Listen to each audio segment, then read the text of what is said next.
I mean, hindi mediocre game ang ML, guys. So, baka sabihin nyo, syempre ako nagpasikat doon. Baka sabihin nyo, tag-ino, pinasikat-sikat mo, sabi mo, mediocre game. Magandang game yung ML. It's just that hindi, okay. Pag alam nyo, magandang game yung ML, ang pinaka-hate ko lang yung MPL. Okay? Magandang game talaga si ML, ang problema lang si MPL. Ngayon, kay Honor of Kings, magandang game si Honor of Kings.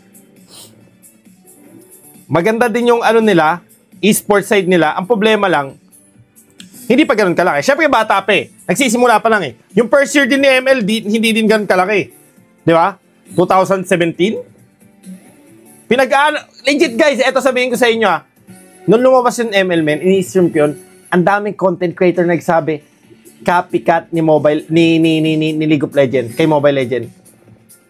Halos lahat, men. Lahat. Ako lang nagtiwala.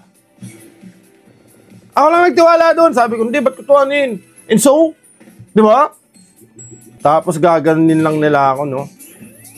Sabi ko nga sa inyo, men, doon ka sa ma-appreciate ka. It's never too late.